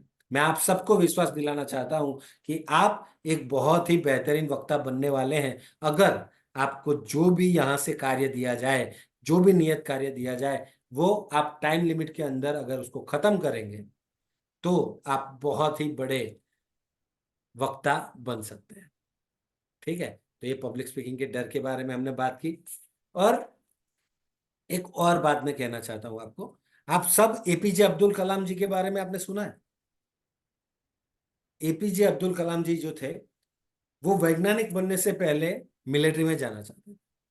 तो उन्हें जब मिलिट्री में जाना था, तब उनके पास लेटर तो आ गया कि आप आइए मिलिट्री में ज्वाइन करने के लिए, यानी कि वो भर्ती जो होती है उसके लिए, पर उनके पास पैसे नहीं थे। तो वो अपनी बहन के घर बैठे थे और बहुत उदास बैठे थे। तो उनकी बहन ने पूछा कि आप क्यों उदास बैठे हैं? तब उन्होंने बताया कि मुझे ये मिलिट्री की भर्ती में जाना है, पर मेरे पास पैसा नहीं। तो उनकी बहन ने अपने गहने बेच के उनको पैसे दिए और बोला कि आप जाओ, आप सिलेक्ट हो जाओगे। फिर अब्दुल कलाम जी वहां पे गए। अब्दुल कलाम जी वहां पे जाके फिर उन्होंने ये पार्ट लिया, पर उसमें वो सिलेक्ट नहीं हुए। तो वो सिलेक्ट नहीं हुए, तो उनके पास आने के लिए भी अभी पैसे नहीं बचे थे, वो सिलेक्ट भी नहीं हुए थे, और रात भी हो चुकी थी। तो वो सोच रहे थे कि अब मैं क्या करूं, कैसे घर जाऊं, जाके बहन को क्या मुंह दिखाऊंगा, क्योंकि उसने अपने गहने बेच के मुझे यहाँ भेजा था। तो अब मैं उसके गहने के पैसे भी कहाँ से दूंगा। तो पूरी तरीके से हार चुके थे। तो उनको एक छोटी सी पहाड़ी दिखी, तो उन्होंने ठान लिया कि इस पहाड़ी पे चढ़ता हूँ और वहां पे जाके मैं आत्महत्या कर लूंगा। तो वो आत्महत्या करने के लिए पहाड़ी पे चढ़ रहे थे। वहां से एक साधु बाबा निकल रहे थे। उन्होंने देखा कि एक आदमी जा रहा है, उसके चेहरे पे बहुत ही चिंताएं दिख रही हैं। तो चिंताएं दिख रही थी, इसलिए साधु बाबा ने उनसे पूछा कि क्या हुआ, आप इतने चिंतित क्यों हैं? तब अब्दुल कलाम जी ने बताया कि ऐसा ऐसा हुआ है, और मेरे पास अभी घर जाने के भी पैसे नहीं है, तो मैं अभी आत्महत्या करने जा रहा हूँ। तब साधु जी ने उनको समझाया कि आपको ये अपॉर्चुनिटी नहीं मिली, ये तक नहीं मिली, उसका मतलब है कि ऊपर वाले ने आपके लिए इससे भी कुछ बड़ा सोच के रखा है, इसलिए आपको यहाँ काम नहीं मिला। अगर यहाँ काम आपको मिल जाता, तो भगवान ने जो आपके लिए सोचा हुआ है वो आपको नहीं मिल पाता। तो आपको आत्महत्या करने की जरूरत नहीं है। आप आज की रात हमारे आश्रम में रुकिए, कल सुबह मैं आपको पैसा दूंगा, उस पैसे से आप वापस घर जा सकते हैं। तो अब्दुल कलाम जी उस रात आश्रम में रुके। दूसरे दिन उनको पैसे मिले और पैसे लेके वो वापस घर गए। और आप सब जानते हैं, उसके बाद वो बहुत बड़े साइंटिस्ट बने और हमारे देश के वो प्रेसिडेंट भी बने। तो इससे हमें सीख ये मिलती है कि जिंदगी में कुछ भी हो जाए, अगर कुछ बुरा भी होता है हमारे साथ, तो हमें हार नहीं माननी चाहिए, क्योंकि भगवान ने हमारे लिए इससे भी कुछ अच्छा सोच के रखा है, इसलिए ये चीज हमारे साथ हुई। ये आप अपने माइंड में ठान के रखना, तो आप कहीं पे भी हारेंगे नहीं, और अच्छे से अच्छी तरीके से कुछ ना कुछ नया सीख पाएंगे, और उस सीख से ही हम आगे बढ़ते जाएंगे। ठीक है, चलिए आगे चलते हैं। Type of speeches. तो स्पीचेस की भी बहुत सारी टाइप्स होते हैं, ये सारा आप लिख के रखना, तो आपको पता चलेगा कि जो स्पीचेस है वो किस किस तरीके की हो सकती है। सबसे पहली है सूचनात्मक सार्वजनिक बोलना। सूचनात्मक सार्वजनिक बोलना वो किसे बोलते हैं? तो उसे बोलते हैं informative public speaking. Informative public speaking यानी क्या? आप सब न्यूज चैनल्स देखते हैं? न्यूज चैनल्स में जो न्यूज एंकर होते हैं वो जो आपको बताते हैं, यानी कि कोई घटना हुई है, कोई चीज हुई है, वो सिर्फ आपको उसके बारे में अवगत करवाते हैं, उन्हें बोलते हैं इंफॉर्मेटिव पब्लिक स्पीकिंग। तो वो जो बोलते हैं ना, हम सबको लगता है कि इनको सुनते ही जाएं, सुनते ही जाएं। आप न्यूज लगाना तो आपको बहुत मजा आएगा सुनने में। तो ये इंफॉर्मेटिव पब्लिक स्पीकिंग है। पब्लिक स्पीकिंग का दूसरा जो प्रकार है उसे बोलते हैं प्रेरक सार्वजनिक बोलना। प्रेरक सार्वजनिक बोलना यानी क्या? प्रेरक सार्वजनिक बोलना यानी कि किसी को इन्फ्लुएंस करना, किसी को हम जो बोलना चाहते हैं, उन जो समझाना चाहते हैं, उसी अर्थ में उसको समझा के इन्फ्लुएंस करना। तो ये होता है इन्फ्लुएंसिव स्पीच। तो ये कौन बोलता है? प्रेरक सार्वजनिक स्पीच आपने कहाँ पे सुना? इन्फ्लुएंस करना। तो अभी तो इलेक्शन का माहौल चल रहा है, तो आपने देखा होगा नेता, बहुत बड़े नेता आते हैं, बहुत बड़ी बड़ी सभाएं करते हैं, उनमें वो जो बोलते हैं ना, जो स्पीच, उस स्पीच को बोलते हैं प्रेरक सार्वजनिक बोलना। यानी कि इन्फ्लुएंस कर देते हैं लोगों को कि आप हमें ही वोट दीजिएगा। क्यों वोट दीजिएगा वो सब समझा देते हैं कि ये करोगे तो ये होगा, आप हमें वोट देंगे तो इतना इतना इतना इतना हम अगले आने वाले 5 साल के अंदर करेंगे। तो उसे बोलते हैं इन्फ्लुएंसिव पब्लिक स्पीकिंग। उसके बाद है प्रासंगिक सार्वजनिक बोलना। प्रासंगिक सार्वजनिक बोलना यानी सेरेमोनियल पब्लिक स्पीकिंग। प्रसंग कौन कौन से हो सकते हैं? कोई शोक सभा भी हो सकती है, वहां पे भी बोलना हो सकता है। कोई बर्थडे पार्टी होती है, वहां पे भी बोलना हो सकता है। कोई एनुअल फंक्शन होता है, वहां पे भी बोलना हो सकता है। तो ऐसे जो फंक्शन होते हैं, सेरेमनी जो होती है, वहां पे जो आप बोलते हैं उसे बोलते हैं प्रासंगिक सार्वजनिक बोलना। वो आपने देखा होगा एनिवर्सरीज, बर्थडे, शोक सभा, एनुअल फंक्शंस, इन सब में जो बोला जाता है उन्हें बोलते हैं प्रासंगिक सार्वजनिक बोलना। उसके बाद आता है प्रदर्शनकारी सार्वजनिक बोलना। प्रदर्शनकारी सार्वजनिक बोलना यानी डेमोस्ट्रेटिव पब्लिक स्पीकिंग। हमारी माताएं बहनें जो हैं यहाँ पे, आप लोग कुकरी शो देखते हैं? कुकरी शो, कुकरी शो जो होता है ना, उसमें आपको सिखाते हैं किस तरीके से खाना बनाएंगे। वो सिखाते सिखाते जो बोलते हैं उन्हें बोलते हैं प्रदर्शनकारी सार्वजनिक बोलना। हमारे जो कंटिन्यूअस लर्निंग प्राइवेट लिमिटेड है, उनके कुछ ट्रेनर्स आपको आर्ट एंड क्राफ्ट भी सिखाने वाले हैं, कुछ ट्रेनर्स आपको पेंटिंग भी सिखाने वाले हैं। तो वो जो सत्र उनके स्टार्ट हुए हैं, वो सत्र में वो जो बोलते हैं उनको बोलते हैं प्रदर्शनकारी सार्वजनिक बोलना, क्योंकि बोलते बोलते आपको सिखाते भी हैं। ठीक है? तो दिखा के, बोल के सिखाने की जो चीज है उसे बोलते हैं प्रदर्शनकारी सार्वजनिक बोलना। उसके आगे जाते हैं प्रेरणात्मक सार्वजनिक बोलना। उसे किस चीज को बोलते हैं? Motivational public speaking. आप सबने बहुत सारे वीडियोस देखे होंगे मोटिवेशनल स्पीकर्स के, जैसे डॉक्टर विवेक बिंद्रा है, संदीप महेश्वरी है, हर्षवर्धन जी है। बहुत सारे मोटिवेशनल स्पीकर हैं जिनकी स्पीचेस आपको यूट्यूब में मिल जाएगी। तो ये सब लोग जो बोलते हैं ना, उसे बोलते हैं मोटिवेशनल पब्लिक स्पीकर्स, उसे बोलते हैं प्रेरणात्मक सार्वजनिक बोलना। उसके आगे आता है तत्काल तत्काल सार्वजनिक बोलना, यानी कि इमीडिएट पब्लिक स्पीकिंग। आप किसी फंक्शन में गए गए हैं, मान लो आप आपकी स्कूल के एनुअल फंक्शन में गए, वहां पे जो थैंक्स गिविंग देने वाले थे, यानी कि जो आभार दर्शन करने वाले थे, वो किसी कारणवश नहीं आए। तो वहां पे जो मैनेजमेंट है वो सीधा आपके पास आता है और आपको बोलता है कि आज का जो थैंक्स गिविंग है, यानी कि जो आभार विधि है, वो आपको बोलना है। तो कोई तैयारी के बगैर सीधा आपको जो स्पीच देनी पड़ जाए, तो उस स्पीच को बोलते हैं तत्काल सार्वजनिक बोलना। ये सारी स्पीचेस में क्या क्या होता है, किस तरीके से इसको बोला जाता है, ये सब कुछ आपको सीखने मिलेगा आने वाले हमारे जो सत्र है उसमें। ठीक है? उसके बाद आता है एक दूसरे से संवाद, यानी कि डिबेट। डिबेट में क्या होता है, कोई एक विषय आपको दिया जाता है, कुछ लोग को उसके पॉजिटिव साइड बोलना है, कुछ लोग को उसकी नेगेटिव साइड बोलना है। ये नहीं बोलना है कि पॉजिटिव वाला जो बोल रहा है उसको काटना है, या नेगेटिव वाला जो बोल रहा है उसको काटना है और उसकी बात को काट के हमारी बात को रखना है, ये नहीं है। आपको जो विषय दिया गया है उसके बारे में आप अगर पॉजिटिव सोचते हैं तो पॉजिटिव वाली टीम से आपको बोलना है, अगर नेगेटिव सोचते हैं तो नेगेटिव वाली टीम से बोलना है। पर दोनों को पॉजिटिव और नेगेटिव मिला के उसका कुछ ना कुछ अच्छा अर्थ बाहर निकालना है, और उस विषय को किस तरीके से सही तरीके से हम न्याय दे पाए उसके बारे में हमको काम करना है, उसे बोलते हैं डिबेट। उसके बाद होता है सामूहिक चर्चा प्रस्तुति। सामूहिक चर्चा किसको बोलते हैं? तो सामूहिक चर्चा में क्या होता है, पर्टिकुलर विषय दिया जाता है, उसके ऊपर आपको पॉजिटिव बोलना है, नेगेटिव बोलना है, अलग अलग टीम में बोलना है, ऐसा नहीं है। उस चीज के बारे में आप जो समझते हैं ना वो आपको बोलना है, ठीक है। बहुत सारे लोग अपने अपने विचार उसके ऊपर रखेंगे, और वो विचार के बाद आप वो पूरी जो छाछ है ना उसको हिला हिला के उसके अंदर से मक्खन निकालना होता है।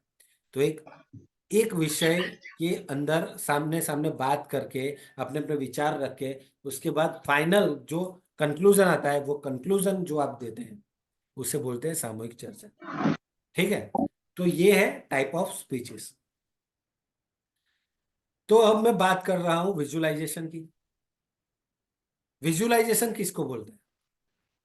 आप सब अपनी अपनी आंखें बंद कीजिए, मैं विजुअलाइज करवाना चाहता हूं आपको कुछ।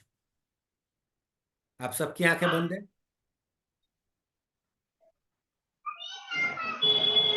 ओके। आप सब मैं जो बोल रहा हूं वही सुनिएगा, कुछ और नहीं सुनना है आपको। अगर आपकी आंखें बंद रहेगी तो ही आप सुन पाएंगे इसको। जिनकी आंखें खुली है प्लीज बंद कर दीजिए। Realme 3762 चलिए, आप अभी बहुत ही हल्का महसूस कर रहे हैं अपने आप अंदर से बहुत ही प्रफुल्लित हैं, बहुत ही खुश महसूस कर रहे हैं, क्योंकि आपने आज effective public speaking course join किया है, और आप आज जो सीख रहे हैं उसको आप दिल से सीख रहे हैं। जो भी आप सुन रहे हैं वो आप सीधा दिल में उतार रहे हैं, उसको बहुत अच्छी तरीके से सुन रहे हैं, और आपने ठान लिया है कि आने वाले जितने भी सत्र हैं उन सभी सत्र में जो जो कार्य दिया जाएगा वो सारा कार्य मैं करूंगा या करूंगी। अब मैं एक अच्छी वक्ता बन चुकी हूं, एक बहुत ही बड़े प्रोग्राम में मुझे आज बोलना है, इसके लिए मैं तैयार हो चुकी हूँ।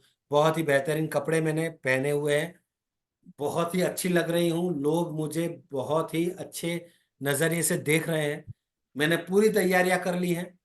बहुत बड़ा स्टेज है, उस स्टेज पे मैं अभी चढ़ रही हूँ, और ऑडियंस में 500 लोग बैठे हैं। जैसे ही मैंने बोलना शुरू किया पोडियम पे जाके, जैसे ही मैंने शुरुआत की, सब लोगों ने बहुत ही जोरदार तालियों से मेरा स्वागत किया है, और उनका बॉडी लैंग्वेज देख के, उनकी तालियां सुन के मुझ में और भी आत्मविश्वास आ गया है। और इसी आत्मविश्वास के साथ मैंने अपनी पूरी स्पीच दी है। लोग बहुत ही शांति से मुझे सुन रहे हैं, और जैसे ही मैंने स्पीच को खत्म किया 500 के 500 लोग खड़े होकर मेरे लिए तालियां बजा रहे हैं। उन तालियों की गूंज मैं महसूस कर रही हूं या महसूस कर रहा हूं, मुझे बहुत ही आनंद मिल रहा है।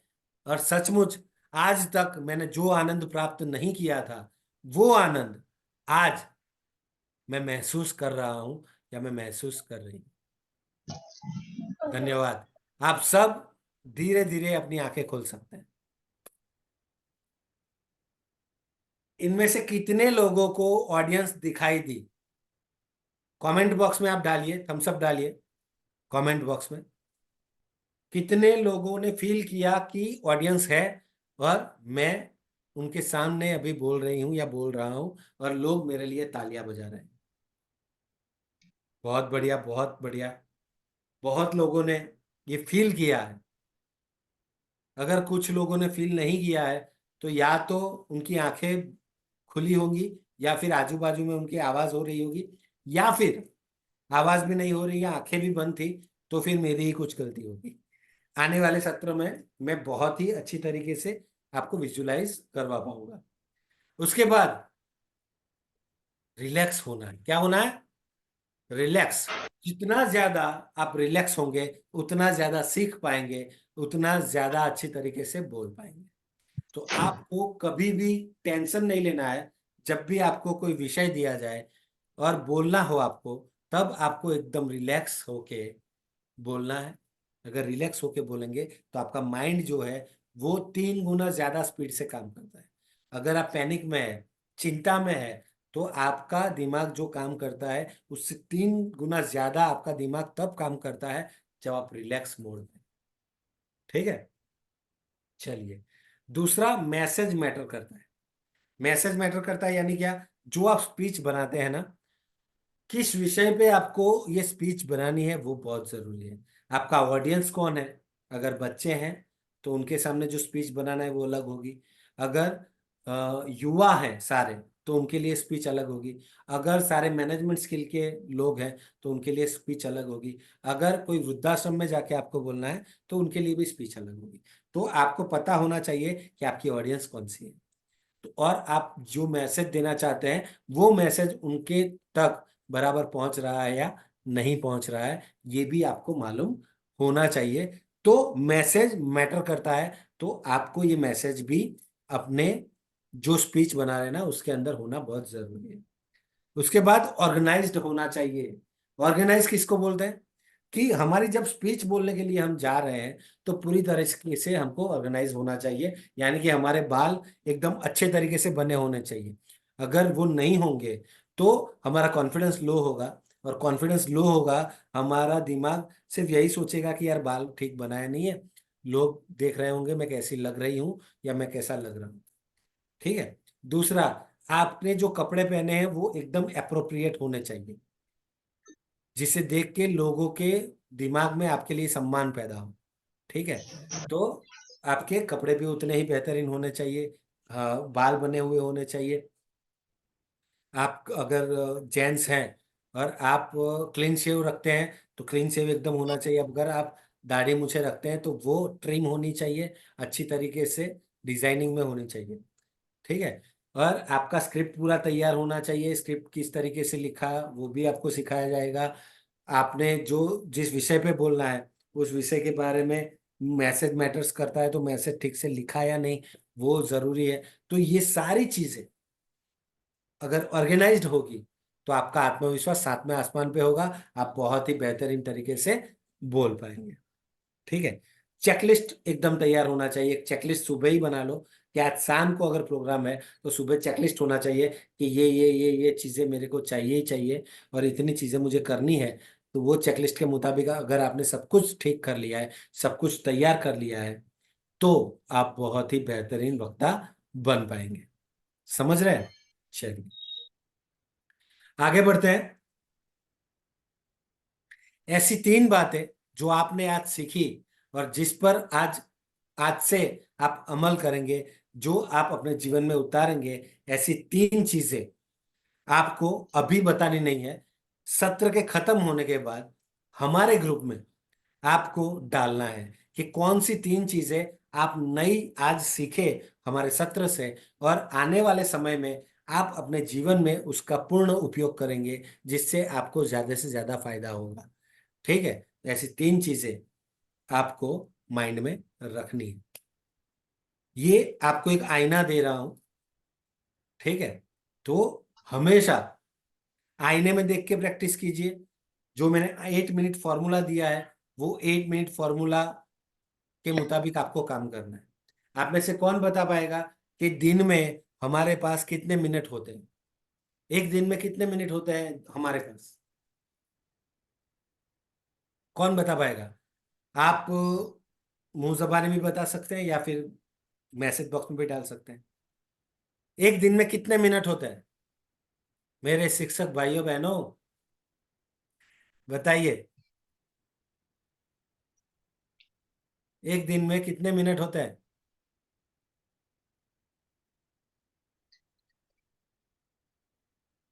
अभी तक किसी का जवाब नहीं आया। फटाफट कमेंट बॉक्स में डालिए, मिनट कितने होते हैं एक दिन में? 1440। Yes, very 1440। गुड। 1440 1440 मिनट होते हैं, उसमें से सिर्फ 8 मिनट आपके चाहिए मुझे। क्या आप दे पाएंगे? 1440 मिनट में से सिर्फ 8 मिनट आपके चाहिए मुझे, आपके उत्कर्ष के लिए, आपके विकास के लिए। क्या दे पाएंगे? जो लोग हाँ बोलेंगे वो लोग कमेंट बॉक्स में डालिए कि हाँ दे पाऊंगा या दे पाऊंगी। कोई डाल नहीं रहा, मुझे नहीं लगता। हाँ, 3-4 लोगों ने डाला है। यस यस यस यस, बहुत बहुत धन्यवाद। सिर्फ 8 मिनट देने हैं आपको, और जो 8 मिनट का फॉर्मूला मैंने आपको बताया है, उसी 8 मिनट के मुताबिक आपको ये कार्य करना है। ठीक है, हो जाएगा? ओके। हमने क्या क्या आज सीखा? एक तो आपको अपना पूर्ण ताकत से कार्य करना है। जो भी आप कार्य कर रहे हैं, जिस ताकत से अभी कर रहे हैं, उसमें 10% ज्यादा आपका खुद का एक्स फैक्टर आपको ऐड करना है। समझे? ठीक है। ऐड फैक्टर ऐड करने के बाद आप कोई भी कार्य करेंगे तो ज्यादा कार्यशीलता से आप कार्य कर पाएंगे। आप सब इस बात से सहमत हैं? ठीक है। उसके बाद एक वो चीज भी सीखी कि अगर हमारे शरीर के किसी पार्ट का अगर हम काम नहीं लेते हैं उससे, तो वो चीज काम करना बंद कर देती है। जैसे मैंने उंगली का एग्जाम्पल दिया था, ये उंगली का काम मैं अगर ना लूं, 1 हफ्ते तक ऐसे ही रखूं, तो फिर वो ऐसे की ऐसे रखे रहेगी। उसी तरीके से अगर मैं अपने माइंड को ज्यादा से ज्यादा वर्क नहीं दूंगा, बहुत कम वर्क दूंगा, तो वो अपनी कार्य क्षमता भूल जाएगा और बहुत कम कार्य करेगा। एक एग्जांपल आपको देता हूं। जंगल के अंदर एक शेरनी थी, उसने अपने बच्चे को जन्म दिया और वो शेरनी जन्म देते समय मर गई। अभी वो बच्चा वहां पे है, कोई है नहीं, और बच्चे को पता नहीं है कि मेरी माँ मर गई है। वहां से कुछ भेड़ चल के जा रहे थे, उन्होंने ये चीज देखी कि शेरनी मर चुकी है और उसका बच्चा यहाँ है, और आजू बाजू में भी दूर दूर तक कोई नहीं है। तो भेड़ को लगा कि इस बच्चे को हमें अपना लेना चाहिए, वरना ये तो मर जाएगा। तो सभी भेड़ों ने क्या किया, बच्चे को अपने साथ ले लिया और जहां पे वो रहते हैं वहां पे चले गए। अभी शेर का बच्चा भेड़ के साथ बड़ा होने लगा, वो भेड़ की तरह ही चलने लगा, भेड़ की तरह बोलने बोलने लगा, भेड़ की तरह डरने लगा। एक दिन क्या हुआ, एक दूसरा शेर वो भेड़ जहाँ रहते थे ना वहां पहुंचा। उसने दूर से देखा कि ये भेड़ों के झुंड में तो एक शेर है, तो ये शेर इन भेड़ों के बीच में क्या कर रहा है। उसी वक्त वो शेर दौड़ता हुआ इन लोगों के सामने आया।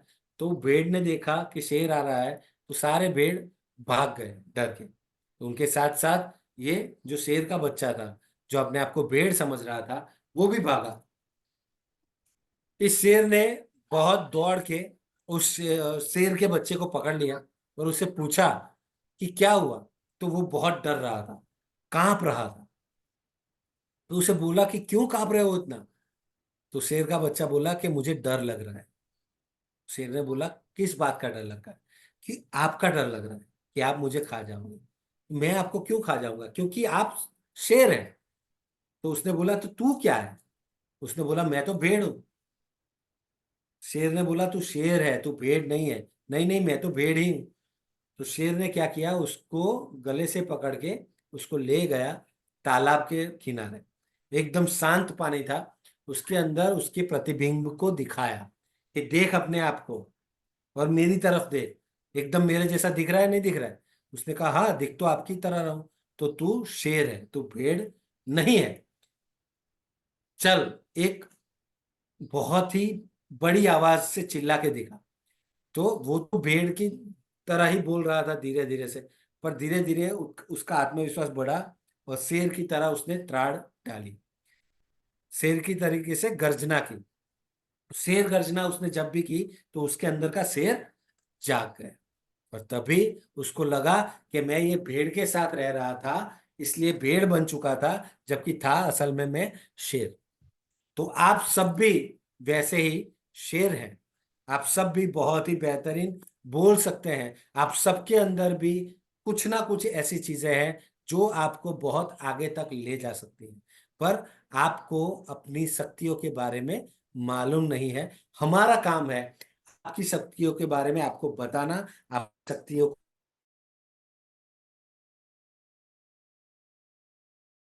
पब्लिक स्पीकिंग के साथ साथ आपको एंकरिंग भी सिखाई जाएगी, आपको डिबेट भी सिखाई जाएगी। ये सत्र खत्म होगा तब आप सब बहुत ही बेहतरीन वक्ता बन के निकलेंगे, बहुत ही अच्छे एंकर बनेंगे और बहुत ही अच्छे डिबेट भी कर पाएंगे। पर आपको उसके लिए करना क्या है, जो भी यहाँ से नियत कार्य आपको दिए जाएंगे, आपके ग्रुप में अपडेट जब जब आए तब तुरंत उसके ऊपर काम करना है। और एवरीडे आपको एक वीडियो डालना होगा। जो 8 मिनट का फॉर्मूला मैंने दिया है उस 8 मिनट के हिसाब से आपको कार्य करना है, और हर रोज आपको 2 मिनट का वीडियो देना है। उसका हर रोज का जो वीडियो देना है, उसका जो भी सब्जेक्ट है, वो सब्जेक्ट हर रोज सुबह आपको आपके ग्रुप में मिलेगा। वो सब्जेक्ट आपको मिल जाए उसके बाद शाम को 7 बजे से पहले पहले आपको ये वीडियो अपने ग्रुप में डाल देना है। ठीक है? आप सब सहमत है इस चीज से? ग्रुप में डालिए yes. Yes, you all can do it. आप सबको ये करना है। बहुत बहुत धन्यवाद कि आप सब सहमत है। आप सबको ये करना है। जितना जल्द आप ये करेंगे उतना जल्द आप नया नया सीख पाएंगे। जरूरी नहीं है कि जिस दिन आपका सत्र है उसके अगले दिन ही आपको ये होमवर्क दिया जाएगा। आपको एवरी डे, हर रोज ये होमवर्क ग्रुप में दिया जाएगा और हर रोज अलग अलग सब्जेक्ट दिए जाएंगे जिसके ऊपर आपको काम करना है। ठीक है? तो आज का पूरा दिन जो हम समझे, जो हम सीखे, उसके बारे में अगर आपका कोई सवाल है, कोई क्वेश्चन है, तो आप अभी पूछ सकते हैं। ओपन फ्लोर है सबके लिए। आप अपना अपना माइक अनम्यूट करके अभी पूछ सकते हैं, प्लीज।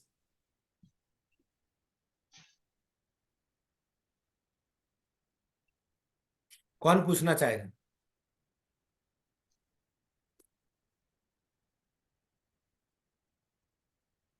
दो चीजें हो सकती है ना पूछने की। एक तो ये है कि आपको सब कुछ पता चल गया, जो भी मैंने सिखाया पूरा आपके माइंड में उतर चुका है। दूसरा ये हो सकता है कि आपको कुछ पता ही नहीं चला, आप सिर्फ बैठे रहे और मुंडी हिलाते रहे। दोनों में से कौन सा सच है, पहले वाला दूसरे वाला? ग्रुप में डालिए। पहले वाला कि आपको सब कुछ पता चल गया, या दूसरे वाला कि कुछ पता नहीं चला? और अगर इसके बीच में कहीं पे है तो आप सवाल पूछ सकते हैं। कमेंट बॉक्स में कोई पहले वाला दूसरे वाला लिखने में भी रेडी नहीं है। पहले वाला यानी 1 नंबर, दूसरे वाला यानी 2 नंबर। ग्रुप में डालिए, मुझे पता चले। सर जो आपने वो 8 मिनट वाला जो फॉर्मूला बताया था आपने, हाँ तो उसमें जैसे हम वीडियो बनाएंगे तो उसके बाद उसमें अप्लाई करना है उसको? हाँ, 8 मिनट फॉर्मूला है ना, उसमें पहले 2 हाँ। मिनट जो है वो आपको वीडियो बनाना है, पहले 2 मिनट। ठीक है? यस। दूसरे 2 मिनट में क्या करना है, उसी वीडियो को सिर्फ देखना है, सुनना नहीं है, वॉल्यूम बंद कर देना है। तीसरे 2 मिनट में वीडियो के ऊपर, आपके मोबाइल पे के ऊपर रुमाल रख दीजिए, आपको सिर्फ ऑडियो सुनना है। यस। और चौथे जो 2 मिनट है उसमें आपको देखना सुनना दोनों है। और ये जब एक्टिविटी आप कर रहे हैं ना, आपको एक नोट और पेन लेके बैठना है। उसमें आपको लिखना है कि किस किस जगह पे आपको काम करना बाकी है, कौन कौन सी जगह ऐसी है जहां पे अगर आप ज्यादा काम करेंगे, ज्यादा मेहनत करेंगे तो और अच्छे से आपका वीडियो बन सकता है। ठीक है? Yes sir. बहुत बहुत धन्यवाद। किसी और को कुछ पूछना है? अगर किसी और को नहीं पूछना है तो कमेंट बॉक्स में तो एक लिखना पड़ेगा, एक लिखना पड़ेगा कि हमको सब कुछ समझ में आ गया। सर मेरा क्वेश्चन है। हाँ, कौन पूछना चाहता है? यस, रूपाली जी। सर हमने जो टाइप्स ऑफ स्पीच जो आपने बताई हैं, इसमें से हमें किस प्रकार के टाइप सीखना है एंकरिंग में? एंकरिंग में आपको इन सब टाइप के जो मिश्रण है ना उसको सीखना है। ये सारी स्पीच आपको सीखनी है, पर इन सारी स्पीच का इस्तेमाल कहाँ कहाँ करना है ये एक एंकर को आना चाहिए। इस एंकर को ये सारी स्पीच आनी चाहिए। ठीक है, तो आने वाले सत्र में ये सब कुछ हम सीखेंगे। आप बहुत ही बेहतरीन एंकर बनेंगी। रूपाली जी, आप दूर का सोच रहे हैं अभी, इसलिए धन्यवाद। दूर की हमेशा सोचनी चाहिए। सर एक क्वेश्चन और है मेरा। हाँ जी, हाँ जी, पूछिए। जब हम एंकरिंग करते हैं तो हमें किस तरह से प्रिपेयर होना चाहिए? एंकरिंग का एक पूरा सेमिनार है जो होगा अगले सत्र में, क्योंकि हमारे पास सिर्फ 1.5 घंटा है, तो इस 1.5 घंटे में मैं सब कुछ नहीं सिखा पाऊंगा। तो एंकरिंग जो है ना, उसके लिए पूरा एक अलग सत्र रखा है। उस सत्र में सिर्फ एंकरिंग की बातें होंगी, जिससे आपको पता चल जाएगा किस तरीके से करना है। ठीक है, okay sir, thank you sir. बहुत बहुत धन्यवाद। तो अब मैं फ्लोर देना चाहूंगा जैन शिक्षा समृद्धि। बहुत बहुत धन्यवाद आप सबका। सर, आगे आप जी। संभालिए। बिल्कुल सर, और बहुत बहुत धन्यवाद हमारे सभी शिक्षक प्रशिक्षणार्थियों का, क्योंकि जैसा कि आज सभी का पहला दिन था, और जो एनर्जी आप लोगों में दिख रही है, जो उत्साह है आप लोगों में दिखा है, वो मैं आंतरिक तौर पर महसूस कर सकता हूँ। ये भले ही है कि आप ओपनली उसे व्यक्त नहीं कर पा रहे हैं, और जैसा कि सर ने बताया है कि अगर आप इस सत्र को पूरा मन से या पूरे नियत कार्य के साथ, तो पूरी गाइडलाइन के साथ बराबर अटेंड करेंगे, तो एक सफल वक्ता बनने से आपको कोई नहीं रोक सकता है। और आप स्वयं ही जानते हैं कि एक सफल वक्ता की क्या पहचान होती है अपने गांव कस्बे में, अपने संस्थान में, और वो पहचान आपको स्थापित करनी है। ये अवसर आप सभी के लिए मिला है सम्मानीय पुष्कर जी के सानिध्य में effective public speaking debate anchoring की क्लास लेने का। और आपके लिए पता है कि ये सत्र हमारे पास सीमित है, और हम चाहते हैं कि इन सत्र का के समय का पूरा सदुपयोग हम करें। ये अवसर है, इस अवसर को हमें पूरा उपयोग करना। आप सभी का उत्साह और मनोबल इसी तरह बना रहे, और एक सफल वक्ता के जो स्टेप हैं उनको आप पूरा करेंगे, तो आप जरूर ही निश्चित मुकाम को प्राप्त करेंगे। क्योंकि समय हो चला है, और हम पुनः इस वंदना के वाचन के साथ आज के सत्र को विराम देंगे। तो पुनः आप सभी अपने दोनों हाथों को जोड़ लें, प्रार्थना एवं वंदना की मुद्रा को धारण करें। बोलिए पंच परमेश्वरी भगवान की जय। हेले प्रेम परस पर जग में मोह दूर ही रहा करें, अपने कठोर शब्द नहीं कोई मुख से कहा करें। वन कर सब युग वीर हृदय से देशोन्नति रत रहा करें। वस्तु स्वरूप विचार खुशी से सब दुख संकट सहा करें। बोले पंच परमेश्वरी भगवान की जय। इसी भावना के साथ आज के सत्र को यहीं पे विराम देते हैं। एक बार पुनः आप सभी के लिए बहुत बहुत धन्यवाद, नमस्कार। आपके लिए बता दें कि अ, जब जो भी पार्टिसिपेट ज्वाइन करता है, तो वो अपनी डिवाइस को जरूर से रीनेम करें। आज काफ़ी सारे कुछ शिक्षक ऐसे हैं जिनकी डिवाइस रीनेम नहीं हुई है। नेक्स्ट टाइम से आप ध्यान रखें, मैं किसी स्टाफ से संपर्क करके आपका नाम पूछ लूँगा। लेकिन यदि आपसे नहीं बनता है तो आपस में आप इस चीज़ को ज़रूर से सीखें कि ऑडियो को कैसे कनेक्ट करना है, वीडियो हमें एनी टाइम खोलना है, और चैट बॉक्स का हमें कैसे उपयोग करना है, डिवाइस को कैसे रीनेम करना है। इन सब बेसिक चीज़ों का नॉलेज आप नेक्स्ट सत्र से विशेष तौर से रखिएगा, ताकि हमारी जो ऑनलाइन कम्युनिकेशन की धारा है वो बराबर रहे। इन्हीं शब्दों के साथ आपका बहुत बहुत धन्यवाद। नमस्कार, जय हिंद।